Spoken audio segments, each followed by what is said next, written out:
¿Cómo están? Muchas gracias por estar con nosotros en esta nueva entrega de Dentro del Cerebro, un podcast de cerebros políticos. Soy Felipe Vallejos y tengo el placer, el honor de contar con una persona que es joven, pero yo digo que es joven, pero es como un viejo por dentro, porque tiene todas las convicciones y tiene toda la experiencia tan importante a su corta edad y que entrega mucho desde el punto de vista legislativo, pero más importante desde la perspectiva del debate político. Y eso es muy importante para enriquecer la democracia de cualquier país, en este caso de la República Dominicana. Estoy aquí con José Horacio Rodríguez. ¿Cómo estás? Hola Felipe, bien, contento de estar aquí poniendo un poco a funcionar el cerebro en esta conversación. Bueno, nos vamos a tratar de adentrar en tu cerebro para poder sacarte solo lo mejor, que es mucho. ¿Y estás listo para este viaje? Vamos arriba. Partamos por algo de adelante y luego hacia atrás. ¿Cómo ha sido tu experiencia en estos años? Asumiste la diputación en un momento tan diferente, sin precedente en los últimos 100 años, en medio de una pandemia. Ahí estuve buscando un registro fotográfico tuyo y estás posando muy contento con tu registro de la Junta Central Electoral, tu certificación como diputado con la mascarilla y demás. ¿Cómo fue ese proceso siendo tu primera experiencia como diputado? Bueno, la verdad que cargado de emociones, el proceso, ¿verdad?, que me llevó hasta el Congreso fue una campaña que llevamos a cabo contra todo pronóstico, contra cualquier indicio de cualquiera que pensara que fuera posible. Y en ese proceso yo creo que pudimos demostrar que en nuestro país la gente sí está dispuesta a votar por propuestas, por ideas, por perfiles, más allá de la imposición del dinero o de las estructuras partidarias tradicionales. Y eso, yo creo que la democracia gana con eso, independientemente de verdad de que fuera yo en este caso el que resultó electo, esa posibilidad que tenemos de poder llevar a los espacios de toma de decisión actores nuevos, perfiles que lo que le están poniendo enfrente a la ciudadanía son propuestas, son ideas, no son recursos, no son la imposición de una estructura partidaria bien aceitada y financiada. Yo creo que eso generó esperanza en la ciudadanía dominicana. Y yo creo que también ha servido para inspirar a muchos otros jóvenes que se están atreviendo ahora a presentarse ante la ciudadanía, quizá en el próximo proceso electoral también, a ofertarle una propuesta política diferente, y eso me alegra muchísimo. José Horacio, yo hacía un cálculo, un tuit, nada importante, pero hacía un cálculo de cuánto te costó la campaña por voto, porque tú sabes que la política en República Dominicana es costosísima. Sí. Y se ha tratado en el debate de la reforma electoral reciente, se trató de bajar los límites o los límites máximos permitidos de gasto de campaña, porque eso genera corrupción, aportes irregulares y demás. Y me acuerdo perfecto que hacías cada cierto tiempo hacías como una rendición de cuentas de cómo iba tu campaña en términos de gasto, y eso sorprendió, molestó a más de uno, porque a la gente, mientras hay gente que no le gusta la transparencia y otra gente que sí, lo pusiste en práctica. ¿De verdad fue un proceso difícil llevar una campaña tan limitada en términos económicos? Sí, fue difícil. Yo me acuerdo que yo me sentía sobre todo al inicio muy solo, porque no podía contar con un equipo. A ver, todo el mundo era voluntario. Y el que es voluntario tiene su trabajo, tiene sus estudios, su vida, y entonces el tiempo que tiene libre se lo dedicaba a la candidatura y a la campaña. Entonces yo me acuerdo que yo necesitaba como más apoyo y compañía, y alguien que se pueda dedicar a tiempo completo a una candidatura necesita ser remunerado, ¿verdad? Claro. Porque por más que crean el proyecto, no puede dejar, ¿verdad?, de percibir sus ingresos que tiene a través de otra vía. Y no contábamos con recursos para contratar a nadie en un inicio. Fue poco a poco, con recaudaciones pequeñas, puntuales. Yo recibía aportes hasta de 200 pesos mensuales, la mayoría 500 pesos, 1,000 pesos, 2,000 pesos. El máximo así fijo mensual creo que era de 5,000 o 6,000 pesos, de amistades, familiares, amigos, gente que fui conociendo en el proceso. Y con eso me acuerdo que cuando ya yo tenía como fijo que yo podía reservar quizá 15 o 20 mil pesos, entonces contraté a una persona medio tiempo, una estudiante de comunicación medio tiempo que me apoyaba, estaba siempre conmigo, me acompañaba a todas las actividades y a subir en las redes lo que hacíamos. Y eso ya sentía ya como una ayuda, y era una sola persona medio tiempo trabajando conmigo. En el camino también pude conseguir el apoyo en ese momento del que era mi partido en ese momento, que también logró darme otro apoyo para ese equipo, ¿verdad? Sobre todo humano, que esté apoyándome en la campaña. Pero fue todo un desafío, y de hecho, eso era lo que a mí más me sacaba de mi zona de confort. Salir a pedir dinero, pero había que hacerlo. Había que hacerlo. Obligatoriamente. Para poder financiar la campaña. Para poder financiarla. Y a una campaña de bajo costo, bueno, cuesta. Y al final, a lo largo de un año, nosotros logramos recaudar casi 5 millones de pesos. A lo largo de un año, claro, la mayor parte estuvo concentrada en los últimos meses porque ya se sentía que tenía posibilidades reales de ganar y que había conectado con un segmento importante de la población, y entonces eso hacía que también más gente estuviera dispuesta a donar. No solamente ganaste, sino que fuiste el más votado. Ahora bien, recuerdo las horas posteriores al proceso de votación, no fuiste declarado la misma noche, ni tenías la certeza. Esto es un aspecto bastante técnico del sistema electoral dominicano y quisiera como que lo puedas aplatanar un poquito para la gente que nos está viendo, de por qué José Horacio, teniendo una votación abrumadora, comparándose con otros candidatos a diputados, tuvo que esperar unos días o semanas para ser ratificado. ¿Por qué es ese sistema? Recuerdo, Felipe, que esperamos 12 días y las expectativas eran muy altas. La gente me escribía y ya yo a esa altura, a las 24 o 48 horas, yo sabía que habíamos ganado, porque nosotros teníamos también los guardianes de la democracia que hicieron un excelente trabajo, que nos facilitaron las actas de votación. Incluso me llamaron candidatos de otros partidos felicitándome, porque también sus delegados tenían sus actas y en sus actas también me daban como ganador. Pero a pesar de que abrumadoramente habíamos sido más votados por bastante voto, la asignación de escaño no es por candidato, sino que por partido. Entonces, si bien yo había sido el candidato a diputado más votado en la circunscripción 1, el partido que me postulaba, que era Alianza País, había quedado en cuarto lugar, con una votación, ¿verdad?, bastante distante como partido. Entonces, el escaño no se le asigna a la persona, se le asigna al partido. Entonces, había que calcular hasta último momento si Alianza País había logrado suficientes votos para alcanzar un escaño de 6. O sea, que pudiste haber sacado 20.000 votos y si Alianza País no obtenía la votación suficiente para ser habilitado con un escaño, tú quedabas fuera. Así es. Es una cosa antidemocrática. Sí y no. A ver, depende cómo tú lo veas. Porque viéndolo en mi caso se ve muy antidemocrático. Pero hay otros casos en que este sistema de elección, que es una representación proporcional por partido, termina resultando más democrático. Es muy sui generis cada caso. Yo te puedo poner un ejemplo de la amiga Gloria Reyes. Ella, cuando ganó como diputada en el 2016, en su circunscripción, en los Alcarrizos, Pedro Brán, se eligen 5 diputados. Ella no tuvo entre los... Si tuve los 5 más votados, ella no estuvo. Pero ¿qué pasa? Que en ese momento el principal partido de oposición era el PRM y ninguno de sus diputados tuvo entre los 5 más votados y eran 5 escaños. ¿Y logró 5 escaños para el PRM? Entonces, no, ¿qué pasa? No, eso fue en el 16. Ok. Que si hubieran sido los 5 más votados, el PLD se hubiera llevado el 100% de la representación. Claro. Porque los 5 más votados fueron del PLD. Sin embargo, este método de asignación proporcional de escaños hacía que si bien entre los 5 más votados se van a elegir 5 posiciones, entre los 5 más votados no había ninguno de la oposición, como la oposición había sacado un porcentaje de votos superior al 20%, proporcionalmente, si hay 5 representantes, le debe tocar uno. Uno por lo menos. Entonces, ¿quién es el uno? Bueno, el más votado de esos era Gloria. Pero Gloria incluso había sacado menos votos que la menos votada del PLD y ella entró. Entonces, yo creo que en ese caso era democrático. Porque en una demarcación, la oposición saca el 20% de los votos, se hubiera quedado sin tener una voz ni un voto en ese espacio. Este método le permite tener una voz y un voto, aunque no tuvo entre los 5 más votados, pero como partido, sí 1 de cada 5 personas votaron por él.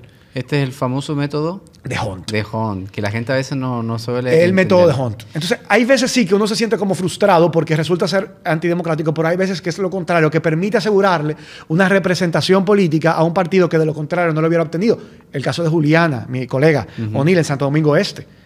Ella sacó mucho menos votos que otros que no quedaron. Pero ¿qué pasa? En ese caso su partido, la Fuerza del Pueblo, sacó como un 13-14% de los votos y si en esa demarcación hay 6 representantes y tú tienes 13% de los votos, te debe tocar uno. Uno por lo menos. ¿Entiendes? Exacto. Entonces, privilegia a los partidos sobre los candidatos. Entonces, claro, en nuestro país eso tiene una desventaja. Que los partidos no presentan una oferta ideológica homogénea. ¿Qué significa eso? Que tú tienes en una misma boleta de un mismo partido candidatos que tienen ideas de izquierda o tienen ideas de derecha. Entonces tú dices, bueno, ¿y entonces por qué se le deben sumar los votos de uno a los de otro? En democracias donde las organizaciones políticas se agrupan y se organizan alrededor de ideas comunes, yo creo que ese método de elección tiene sentido. Porque privilegia el partido, pero el partido normalmente promueve unas ideas comunes. Claro. Entonces la idea de este sistema es que esas ideas que ese partido promueve o impulsa estén representadas, se adquirió una cantidad de votos suficiente. Pero en otro país ese no es el caso. Yo recuerdo, por ejemplo, aquí en la circunscripción 1, en la misma boleta, el PLD presentaba a Pelegrín Castillo y a Minú Tavares Mirabal, un exponente de la extrema derecha, y Minú, que es una política de izquierda progresista. Entonces sus votos se sumaban y terminaban el PLD arrastrando otro, porque ellos ambos sacaban muchos votos. Pero tú dices, bueno, pero como el mismo partido tiene exponentes que piensan radicalmente de manera opuesta en temas tan importantes como materia económica, como materia de derechos humanos, en muchos temas, de los derechos sexuales y reproductivos de la mujer. Entonces, claro, por eso te digo, ese tema, ese método de elección tendría sentido en países con partidos que tengan una identidad ideológica clara. Pero aquí, donde al final lo que cuenta es el candidato, o sea, tú votas por un candidato porque crees en esas ideas y en su boleta pueden haber otros que creen todo lo contrario, pues entonces tal vez ese no es el mejor sistema para nosotros. Claro. José Horacio, hablando de esto de las ideologías y de izquierda y derecha que mencionabas, siento, y a lo mejor estoy equivocado, puedes de alguna forma corroborar o desmentirme, en República Dominicana no solemos hablar de izquierda, de derecha, de centro. En otros países, por ejemplo, como Chile, Argentina, Brasil y demás, está muy marcado este tema de quién es de izquierda, quién es de derecha. Y de alguna forma, también públicamente has manifestado tu convicción progresista. Que alguna gente dice, bueno, este es de izquierda, este es comunista, como si el comunismo fuera malo. Bueno, está tachado, pero es una influencia incluso de Estados Unidos con aquella persecución de los años 40, 50 y demás. ¿Por qué en República Dominicana existe esta noción de evitar hablar de estas tendencias? ¿Y cómo te define formalmente o a nivel personal y, por supuesto, partidario? Es sumamente interesante, Felipe, esa pregunta. Porque eso revela y pone en evidencia que la política dominicana ha estado muy vacía de contenido en las últimas décadas. Y al no tener contenido, no se toma en cuenta, ¿verdad?, cuál es tu corriente ideológica. Lo que cuenta son otras cosas. Lamentablemente, ¿cómo tú me vas a resolver? ¿Qué hay para mí? El negocio detrás. Por eso saltan los políticos de un partido al otro. Porque tú dices, bueno, acá, pero tú estabas en el gobierno del PLD y ahora pasa al del PRM. Bueno, pero entonces tú estás en un gobierno, ¿por qué? Porque tú crees en unas convicciones, en unas ideas que ese partido promueve. No. Están detrás del botín público. La mayoría de los políticos que no tienen contenido. Entonces no tienen una agenda. Lo que quieren es administrar el Estado para beneficiarse de los privilegios que eso implica. Entonces la política ha estado vacía de contenidos y históricamente aquí lo que se ha hecho es seguir caudillos, no seguir ideas. Y yo creo que por eso hemos tenido tan malos gobiernos.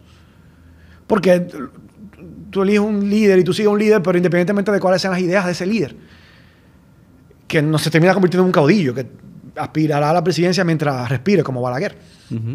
¿Y tú ciego, en su casa, con más de 90 años, en el año 2000 todavía fue candidato a la presidencia. Y tú dices, pero bueno, no es que la gente lo sigue porque es él. Y no importa cuáles sean sus ideas, qué defiende, qué promueve, quizás ni siquiera saben o están de acuerdo. Entonces, nosotros desde Opción Democrática estamos trabajando para posicionar una opción política a la que se sumen gente en base a ideas progresistas, como tú decías. Yo prefiero usar el término progresista que el término izquierda o derecha, pero si lo tenemos que ubicar en ese espectro, yo te diría centro-izquierda. La izquierda, ¿verdad?, es una ideología política que promueve el cambio, la lucha contra el status quo, una mayor, que busca y propugna por la justicia social, una mejor redistribución de las riquezas en una sociedad, que se garanticen los derechos humanos, que se proteja el medio ambiente. Esas son ideas todas en las que yo comulgo. Ahora, a mí me da mucha risa, Felipe, cada vez que yo veo que me acusan, como si eso fuera una acusación, como si fuera algo malo, porque no lo es. Pero es falso, que me dice que yo veo que es comunista.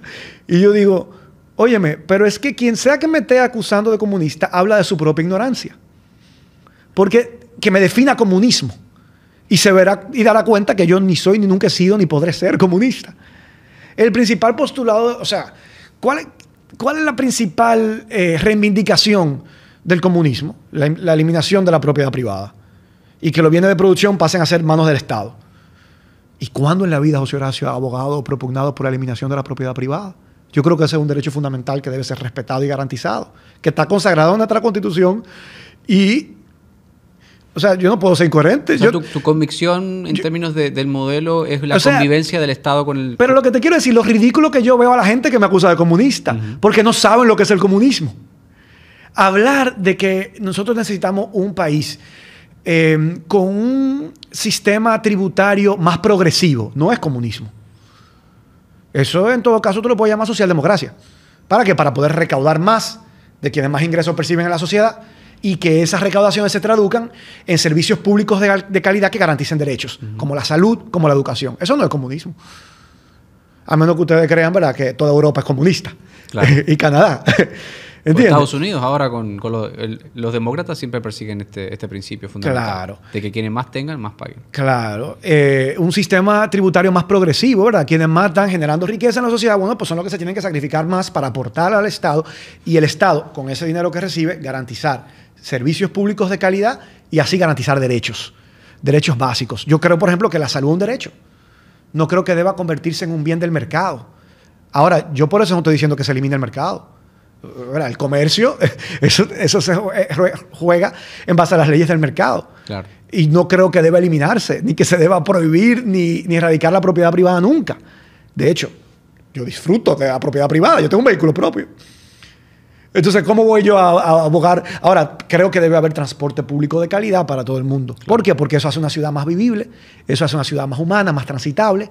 El infierno que vivimos los dominicanos cada vez que salimos a la calle con los tapones que hay, solamente se va a solucionar con transporte público eficiente y de calidad.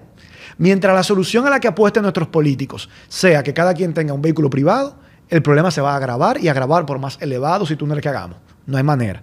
Después llegará un momento en el que entonces, como ha pasado en otros países, qué sé yo, Colombia, que te ponen, según el numeral de la placa, tú puedes salir un día a la semana. ¿Qué hace la gente? Entonces se compra más carros. Entonces anda igual en un vehículo.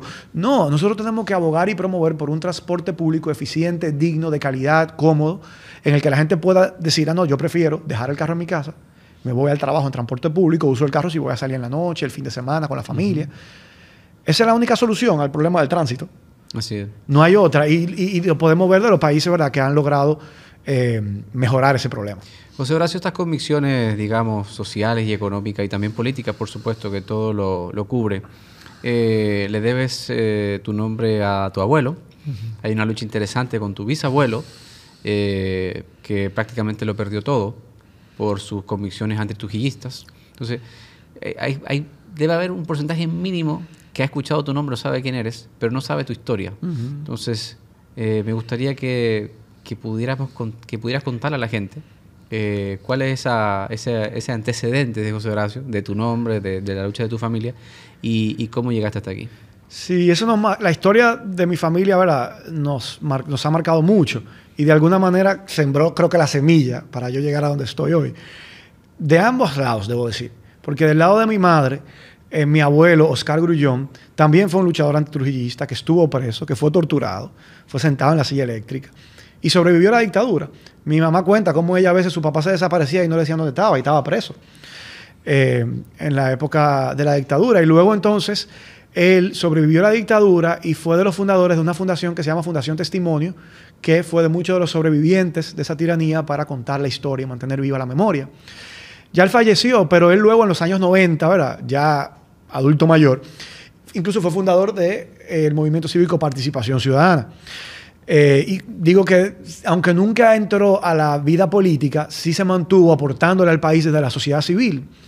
Y del lado paterno, es más conocida esa historia, porque mi abuelo fue de los expedicionarios que vino en la expedición de Constanza, Maimón y Estero Hondo, y allí perdió la vida junto a casi 200 combatientes que vinieron desde Cuba a liberarnos de la dictadura trujillista, que tenía ya 29 años sometiendo al terror al país. Pero él venía a su vez de una historia familiar por su papá, mi bisabuelo, Juancito Rodríguez, que en la década de los años 40, Felipe, era uno de los hombres más ricos de la República Dominicana, con más cabezas de ganado, con más tierras, propiedades de tierra agrícola, exportador de productos agrícolas, y reunió toda su fortuna y se fue al exilio. Toda esa fortuna que pudo sacar, la que pudo, porque después claro, entonces Trujillo expropió todas las tierras, quemó la finca, regaló el ganado, pero todo lo que pudo sacar lo sacó. Dicen que en esa época de los años 40 se llevó $2 millones del país. Dineral. Imagínate lo que era eso en esa época. Todavía es mucho dinero. Y en esa época era mucho más. Sí, sí. Y dicen que se llevó $2 millones y todo ese dinero lo invirtió comprando armas en Centroamérica y organizando expediciones armadas para derrocar la dictadura. ¿Dónde se exilió? Él estuvo en Cuba, estuvo en Centroamérica, estuvo en Costa Rica, estuvo en Guatemala. Finalmente murió en Venezuela, luego de la muerte de mi abuelo, que era su hijo mayor. Ellos organizaron 2 expediciones y luego ya la última ya él había quedado en la bancarrota, ya había perdido toda su fortuna después de haber tenido una vida, ¿verdad?, como un magnate dominicano. Se vio verse en el exilio, en bancarrota, sin dinero y exiliado tantos años, habiendo perdido a su hijo mayor, mi abuelo.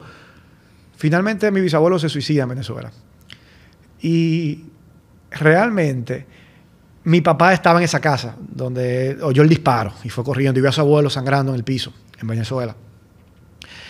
Y si hubiera esperado 6 meses más, hubiera podido haber visto el final de la dictadura y haber vuelto al país. Quizá hubiera jugado un rol importante en la política en esos años. Pero esos son parte de las tragedias que viven. Mi familia es una de miles de familias que también vivieron en el dolor, la sangre, la tragedia de una dictadura como esa. Por eso yo siempre digo, Felipe, que antes que de izquierda o que de derecha, yo me considero un demócrata. Yo pienso que los valores democráticos están primero que cualquier cosa. El respeto a los derechos civiles y políticos, a los derechos humanos por parte del Estado es para mí innegociable en cualquier régimen político. Por eso no comulgo con regímenes como el de Nicaragua, como el propio régimen de Venezuela, porque allí no se están respetando ni garantizando los derechos humanos. Tengo también mis cuestionamientos al régimen cubano, donde no se celebran elecciones. Y creo que la democracia tiene que estar primero que todo, ¿verdad? Mi familia pagó un costo muy alto por la carencia y la falta de democracia y aportó a que hoy la disfrutemos. Y creo que eso sí sembró en mí, en mis hermanas, en mis primos y primas, esa semilla para, ¿verdad?, interesarnos en participar en la vida política. Mis padres ninguno hicieron vida política partidaria, pero sí se mantuvieron siempre haciendo aportes desde sus espacios, desde la sociedad civil. Pero sí yo y sobre todo mi hermana Virginia incursionamos en la política de muy jóvenes, buscando un espacio de participación hace más de 10 años. Tuvimos varios movimientos. Un primer movimiento que se llamó Camina RD, del cual mi hermana Virginia fue coordinadora general electa por la Asamblea. Y luego entonces comenzamos a formar... Antes de eso tuvimos un proyecto que se llamaba Proyecto Zurdo. Y luego entonces en el 2014 comenzamos la formación de Opción Democrática, que es el partido del cual hoy soy vicepresidente. Te tengo un par de preguntas de Opción Democrática, pero antes me quedo con la frase del costo político o del costo altísimo que ha tenido que pagar tu familia, de hecho, con la propia vida. En tu caso, ya guardando la distancia, por supuesto, pero siento que también ha habido un costo personal a exponerte a la vida pública y ser servidor público y tener estas ideas que, contrario hay gente que dice que la gran mayoría de los dominicanos son muy conservadores y por tanto el campo del electorado progresista no es tan grande. En tu experiencia podrás respondernos si es así, pero ¿sientes que has tenido que pagar un alto precio por las críticas injustas que se te han hecho? Sí. Óyeme, cuando uno entra a la política, uno no se está imaginando todo lo que viene después. Y en nuestro país, defender lo que tú crees, tus ideas, tus principios y convicciones, puede tener un costo. Pero al final eso es lo que nos hace, es el valor que uno tiene, yo creo, de que somos genuinos, somos transparentes, decimos lo que creemos, no tenemos pose, no nos cuadramos con una posición porque sea electoralmente rentable, como creo que frecuentemente hace este gobierno. Entonces tú dices, ¿dónde están las convicciones? ¿Dónde están los principios detrás? Sino que va midiendo el sentir de la gente y según eso ahí se cuadra. Mira, yo tuve en la toma de posición del presidente Gabriel Boric en Chile y vi desde el Palacio de la Moneda, desde dentro, el discurso transmitido, porque él lo estaba dando hacia afuera por el balcón, desde uno de los patios interiores, el discurso del presidente Gabriel Boric. Y a mí se me engranojó la piel escuchándolo. Porque tú podrás tener la diferencia que tú tengas con él, pero tú sientes a un líder político que defiende lo que cree y que trata de usar su liderazgo para convencer y persuadir al pueblo de esas ideas.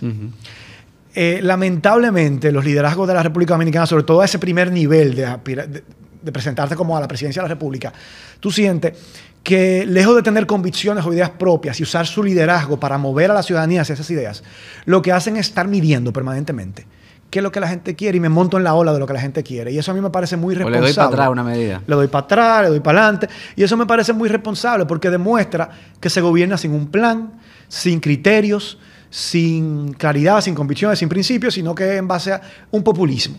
Y a veces, no te voy a decir con ese caso, ¿verdad?, que salió ahora, porque no creo que sea el caso, pero hay momentos en el que no necesariamente siempre lo que es popular es lo que es conveniente. Y cuando uno es un hombre de Estado, uno tiene que pensar en lo que es conveniente para el país, lo que es correcto, lo que a largo plazo procede. Y no siempre va a ser lo que sea popular. Y hay que tener esa valentía, ese carácter a veces para tomar esas decisiones que no siempre van a ser populares, pero que son las que luego cuando miremos hacia atrás en el tiempo, veremos que eran las necesarias en un determinado momento. Opción Democrática nació en el 2014 comenzamos a buscar las firmas. En el 2015 presentamos ya el expediente completo a la Junta. Luego fue como que se sumergió en una alianza con Alianza País. Uso la palabra sumergió deliberadamente. Y luego entonces volvió a salir y está haciendo su camino al andar. ¿Cómo ha sido ese proceso? ¿Fue traumático? Y lo más importante, ¿te preocupa del hecho de que siendo potencialmente candidato a diputado nueva vez, o cuáles serían tus planes? Si quieres revelarlo aquí, estaremos muy agradecidos. O la expectativa, porque hay tiempo todavía. Pero suponiendo, en términos electorales, evidentemente tú eres la figura más importante de Opción Democrática en términos electorales de servidores públicos actuales. Hay otros liderazgos, ahí está Minú, por supuesto, que merece todo nuestro respeto.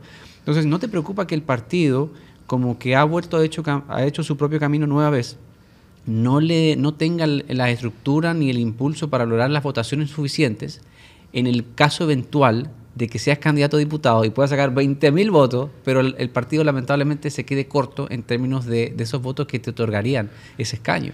Bueno, a ver, son muchas cosas ahí.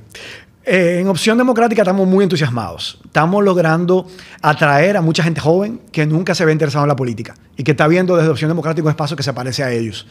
Y eso me entusiasma y nos está dando mucha energía para crecer. Estamos en un sistema muy hostil para nuevas agrupaciones políticas. De hecho, las leyes que se aprobaron fueron hechas para tratar, uno, de impedir el surgimiento de nuevas opciones y dos, de que si surgen no puedan crecer. Y una medida clarísima para eso es que a los nuevos partidos no se les asignó financiamiento público. O sea, ahora se acaba de aprobar, hace unas semanas, una resolución en la Junta Central Electoral donde del dinero de todos y todas se le van a entregar a los partidos más de 1.000 millones de pesos para hacer política. Pero de esos 1.000 millones de pesos entre los partidos, a Opción Democrática le toca cero. 0 pesos. 0 pesos. Entonces tú dices, ven acá, una de las características que tiene que tener un sistema democrático, para que pueda llamarse democrático, es garantizar la equidad en la competencia. Un mínimo de equidad, nunca va a haber 100%, ¿verdad? Porque cada organización tiene un peso. Y entonces que tenga un peso mayor, ¿verdad?, le puede corresponder más. Pero de ahí a esa desigualdad tan notoria. Óyeme, cada voto que nosotros sacamos vale por 20 o 100 votos de esos partidos que están recibiendo cientos de millones de pesos del erario público. Y nosotros con 0 estamos yendo a una competencia muy desigual. Pero ya demostramos que podíamos ganar. Y tampoco tenemos vocación de soledad. Quiere decir que estamos en este momento en proceso de conversación con otras organizaciones que nos pueden ayudar a completar esa votación requerida para alcanzar escaños. Y además, tenemos muy claro que construir una nueva mayoría política pasa por el surgimiento en el seno de nuestra organización de múltiples liderazgos locales. Y yo creo que eso es un error que hemos aprendido de quienes lo han intentado en el pasado. Salir con una candidatura nacional sin tener un respaldo local en ninguna provincia del país. Primero la base. Entonces nosotros estamos sentando esas bases y por eso tenemos como énfasis principal lograr impulsar y desarrollar. Ahora mismo tú mencionabas solamente a Minú, pero nosotros estamos trabajando para que hayan muchas versiones mías, es verdad, que puedan ganar diputaciones o regidurías en el ámbito municipal en muchas demarcaciones del país y desde esos espacios hacer una buena política. ¿Qué es una buena política? Bueno, la política que defiende el bien común, que usa ese espacio de poder para llevar la voz de la ciudadanía a esos espacios de poder para defender los derechos y los intereses de la ciudadanía, de las grandes mayorías. Y en eso estamos trabajando. Y estaremos durante todo este año 2023 y el 2024 impulsando y promoviendo esos liderazgos para cambiar este Congreso que tiene que ser cambiado, para cambiar la representación de los ayuntamientos, para que los ayuntamientos hagan ya un contrapeso, que no hay. Esa es la labor de los regidores, ser fiscalizadores del alcalde. ¿Y en qué municipio del país vemos ese contrapeso? ese contrapeso. Nosotros tenemos un regidor de 37 en el Distrito Nacional, que es Mario Sosa. Mario. Y ahí está ahora como una voz en el desierto, en determinados momentos haciendo determinados reclamos. Pero si eso fuera un grupo, un bloque haciendo contrapeso, bueno, yo me reúno mucho, por ejemplo, para hablar de ese tema municipal, con organizaciones, juntas de vecinos. Escucho cuáles son las problemáticas y te dicen cómo están con el grito al cielo, por ejemplo, en los cacicazgos, en la zona del Renacimiento, por todos los permisos que el ayuntamiento otorga violando las normativas municipales. Y después cuando van a no, que es amiga, que es amigo de un funcionario, y entonces le dan los permisos que violan las normativas vigentes, que le ponen un límite al tema de la densidad, porque eso afecta la calidad de vida de la gente que allí vive. Entonces, imagínate que tuviéramos un bloque fuerte de regidores haciendo contrapeso y presionando cada vez que se otorga uno de esos permisos, violando las normativas. ¿Verdad? Podemos demostrarle que la política debe servir para que la gente viva mejor. Para el bien común. Para el bien común. Entonces, eso es lo que nosotros estamos buscando, volver a despertar esa sensación de esperanza, para que cuando la gente piense en política, no solamente piense en adjetivos negativos. ¿Y en mayo del 24 qué viene para ti? Eso es algo que tengo que definir en los próximos meses.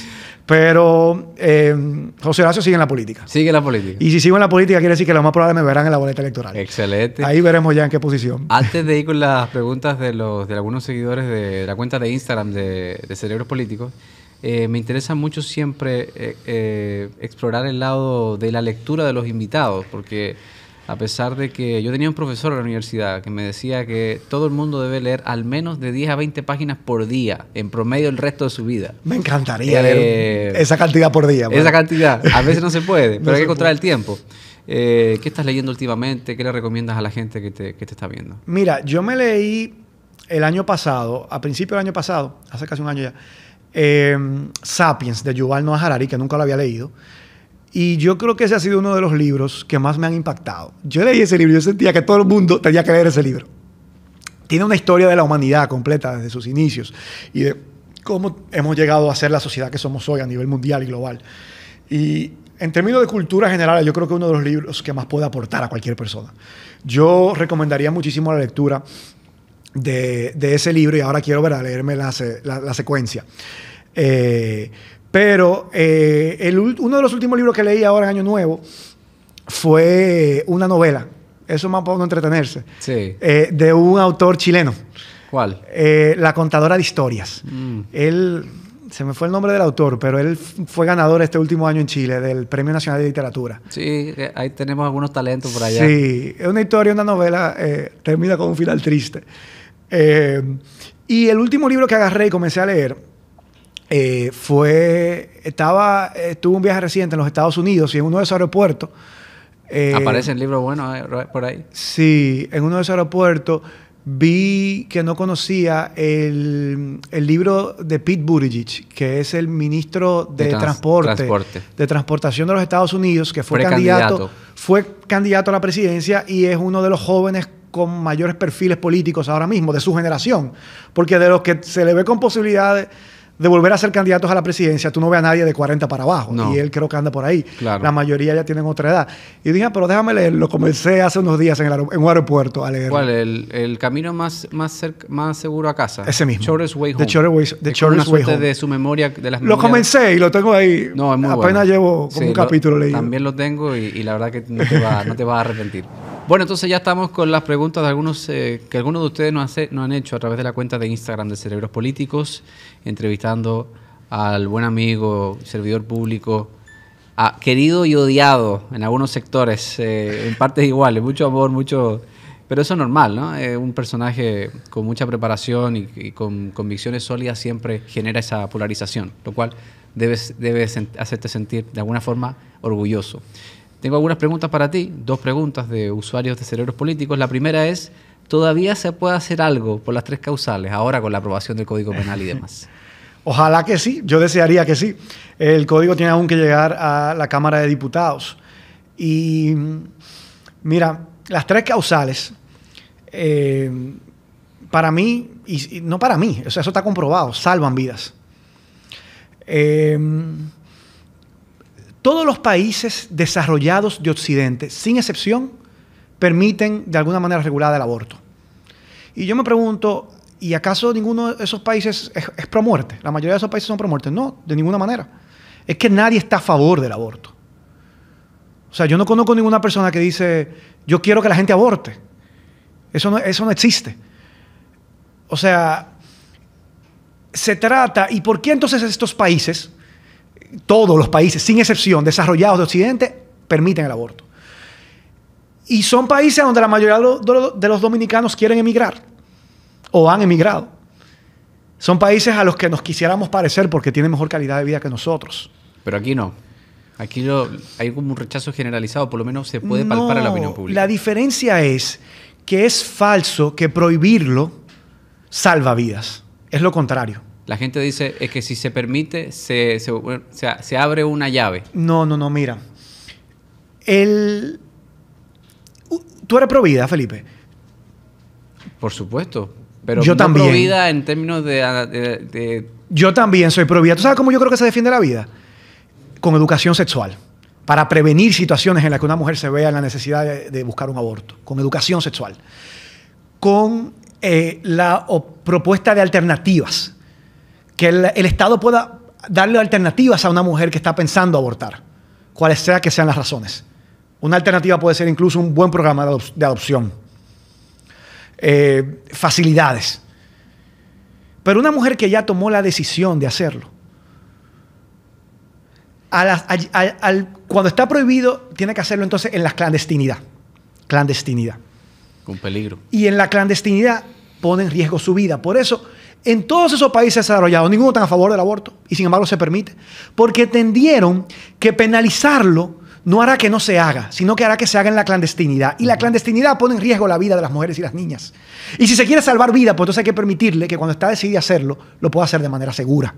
Yo leía, por ejemplo, que en Uruguay, que está permitido el aborto, me corriges, que las cifras de abortos incluso no solamente no aumentaron, sino que se redujeron, a pesar de que estaba permitido, desmontando este mito de que legalizándolo o poniendo estas tres causales, porque no es un aborto libre, son bajo ciertas circunstancias, ¿no? Lo que la gente a veces entiende como que esto es aborto libre para todo el mundo, no, es bajo circunstancias muy específicas. Claro, y tú hablas de Uruguay, que es un país de Latinoamérica, pero vámonos a Europa. Holanda, Inglaterra, Suecia, Suiza, España, Francia, todos países desarrollados con mucho mejor calidad de vida que nosotros, ¿son pro muerte? No, no son pro muerte. Entendieron que la posibilidad de que la mujer tenga acceso a un aborto seguro salva vidas y que para prevenir que los abortos se hagan, porque no queremos que se hagan, la mejor medicina es educación sexual, es el acceso a anticonceptivos y es el ofrecimiento de alternativas. Estados Unidos es un país donde también se ha permitido durante décadas. Ahora ha tenido una involución, pero en la mayoría de los estados se sigue aplicando. En la mayor cantidad de estados de Estados Unidos está permitido también hacerlo. Y viene estándolo desde la década de los años 60, 70, por ahí. Desde la sentencia, ¿no? Sí, desde la sentencia de Roe versus Wade. Entonces, al final yo creo que eso es lo que tenemos que entender. Todos amamos la vida. Esto es un falso debate entre pro vida porque no hay nadie que sea pro muerte, ni pro aborto. En todo caso, es pro el derecho a elegir, a decidir. Entonces, una vecina muy querida me detuvo subiendo la escalera en el edificio donde yo vivo y me dijo que ¿por qué tú estás a favor del aborto? Y yo dije, no, es que yo no estoy a favor del aborto. Toda mujer que quiera ser madre, yo estoy a favor de que lo sea. Ahora, yo estoy a favor de que una mujer... Mira, fue desgarrador escuchar el testimonio de la joven Esmeralda Vilches en Higüey, que murió en estos días. Porque desangrada. Hoy escuchamos el audio, que no debió haber salido, pero escuchar ese audio, eso es desgarrador. Y pienso también en Emily Peguero, que también fue un crimen que consternó a la sociedad. Si ambas hubieran tenido la posibilidad de acceder a un aborto seguro, estuvieran vivas. Emily quizá tuviera 20 y pico de años, fuera madre, quizá ya por elección con un buen padre, que la apoye, que también quiera tener hijos. Siendo feliz, esa madre, esa familia con su hija y con sus nietos. Ella murió porque la llevaron a un apartamento sin ningún tipo de condiciones a practicar un aborto clandestino. Y eso la llevó a la muerte. Entonces, permitirlo de manera segura salva vidas de mujeres, de niñas, con un proyecto de vida ya formado, hecho, en desarrollo. Y yo quiero esa posibilidad. Yo no quiero que vuelva a morir ninguna mujer. Y son los grupos feministas que defienden, la tienen enumerada. Hay muchísimos nombres de mujeres que han sido víctimas de estas leyes restrictivas. Por eso yo desearía que sí, que haya una oportunidad. y lo voy a seguir peleando mientras sea legislador. Gracias, José Horacio. Ya la última, esta es una pregunta más light, para cerrar y darte las gracias. Otro usuario pregunta, ¿cuál quieres que sea tu legado como político? Yo quiero y espero que mi paso por la política sirva, y creo que hasta ahora lo ha hecho, para poder tener referentes de que no todos los políticos son iguales, de que se puede servir en la política, incluso en el Congreso Nacional como legislador, defendiendo intereses colectivos, no intereses particulares. Y de que se vea como un ejemplo de que sí, de que ya esa frase, que es la primera que le llega, ¿verdad?, sobre todo a los jóvenes cuando le preguntan de política como algo negativo, no sea lo primero que le llegue a la mente, sino que vean exponentes, trayectorias y acciones desde la política que son positivas. Como por ejemplo la prohibición del matrimonio infantil, que fue la primera ley que depositó y que logré aprobar en el Congreso. Costó, pero salió. Salió, y yo creo que fue un gran paso de avance. Falta mucho camino por recorrer.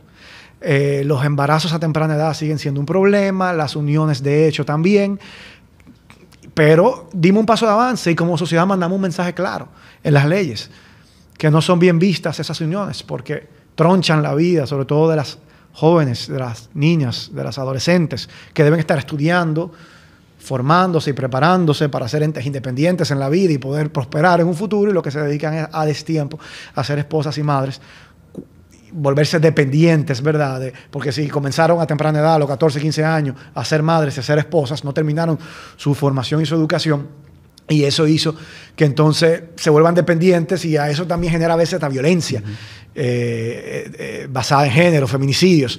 Entonces, eso, que sea un legado para demostrar que a la política se puede ir a conseguir cosas buenas para el bien común. Yo creo mucho en el pensamiento de Pepe Mujica, que dice que la política es la lucha o la búsqueda de la felicidad colectiva de todas y de todos. Entonces yo espero que ese sea también mi legado, contribuir y aportar mi granito de arena para tener una sociedad dominicana más próspera y por lo tanto más feliz. José Horacio, te quiero agradecer. Ha sido un viaje interesante adentrarnos en tu cerebro y conocerte un poco más, tu historia, tus motivaciones, tus convicciones. Y ya saben, tenemos a José Horacio para rato. Así que te agradezco y nos volveremos a encontrar. Gracias a ustedes, ha sido un placer, Felipe. Y a ustedes, hasta la próxima.